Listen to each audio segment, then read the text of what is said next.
كلمة تحمل في معانيها العز والكرم، ولأجله تبذل التضحيات وتكسر البطولات. وقد علمنا التاريخ أن الشعوب لا تنهض إلا برجاء أبنائها واستعدادهم للعطاء دون مقابل.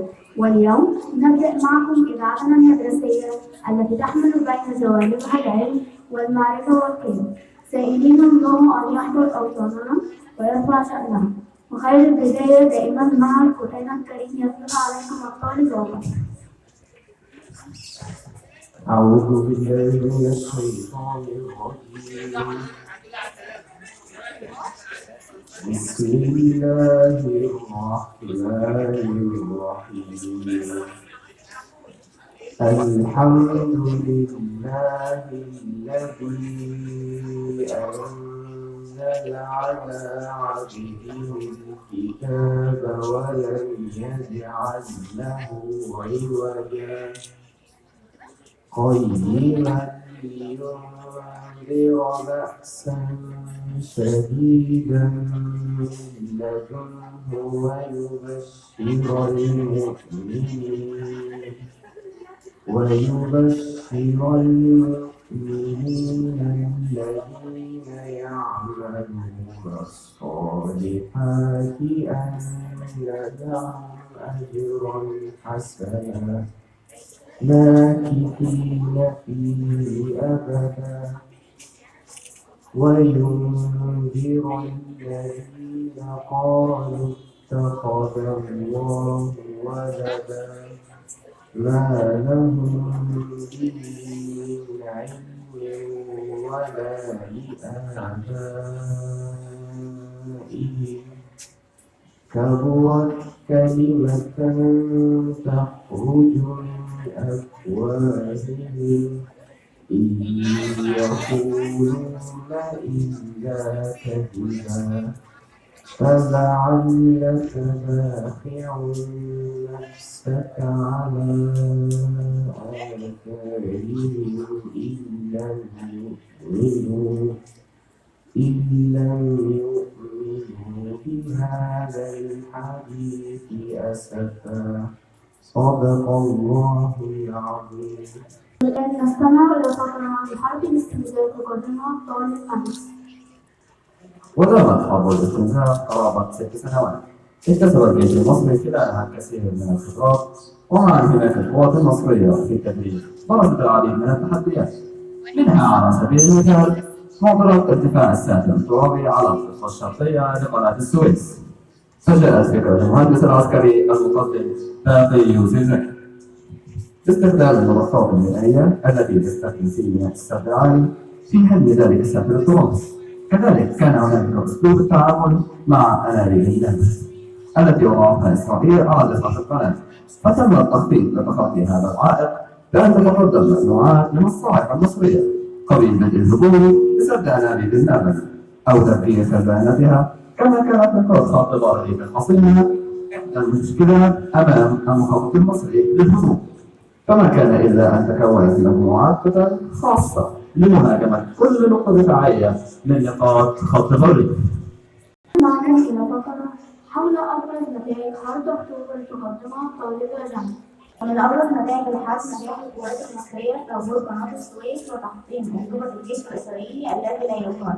لقد كانت حرب أكتوبر حدثا فريدا بلا شك، بل نقطة تحول في مسار الصراع العربي الإسرائيلي، وكان من أبرز سمات حرب أكتوبر هو ظهور غباء المقاتل العربي ومدى ارتفاع مستوى نواياته وقدرته على استيعاب واستخدام الأسلحة الحديثة والمعقدة بما فيها الأسلحة الإلكترونية.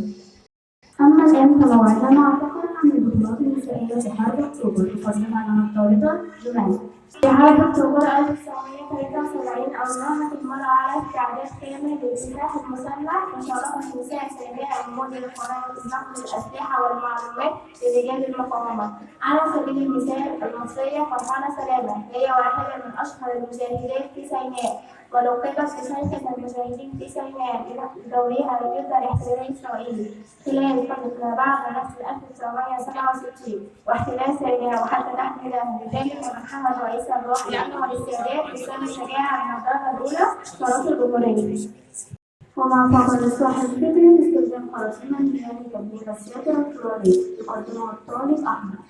صاحب فكرة استخدام خراطيم المياه لتدوير الساتر الترابي في حرب أكتوبر عام 1973 هو اللواء المهندس باقي زكي يوسف، حيث كان رئيس للمركز الجيش الثالث الميداني، واستوحي الفكرة من عمله أثناء بناء السد العالي عندما شاهد استخدام المياه لتحريك الرمال. مصدر الإلهام أثناء عمله في السد العالي لاحظ باقي زكي يوسف كيف تستخدم مضخات المياه لتحريك الرمال. أنا نسمع كلمات النتيجة عن حرب أكتوبر تقدم الطالبة ليلى. في السادس من أكتوبر قصة فخر تروى بأرض النيل ورمال الصحراء صرخات رعديها تعلو أعلى الجبال رجال الأولياء الوحوش لوطن فداء تحدي المستحيل أزالوا غبار عاد الكبرياء. مع فقرة الإشارة التحرير مع الطالبة أفنان. أسرار البحر عن بعد اسم بلس أي أسرار الإسرائيلية العسكرية الغربية إلى أن المصريين نجحوا في بلد مسح باستخدام الإسرائيلي فيما يعد أكبر مفاجأة من بداية حرب أكتوبر. إذاعتنا عن قصيدة عن الوطن مقدمها الطالب أنس.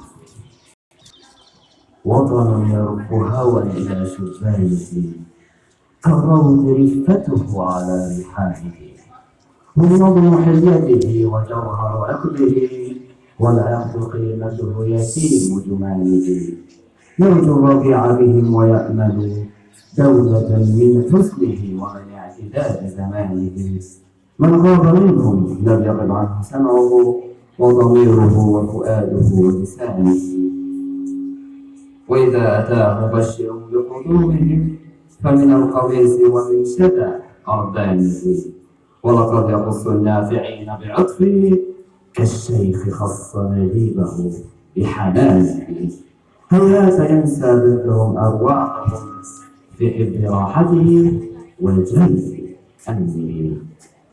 وصلنا لنهاية إذاعتنا من هذا اليوم، يتمنى أن تكون نالت إعجابكم. كان معكم الطالب الجامعي محمد. السلام عليكم ورحمة الله وبركاته.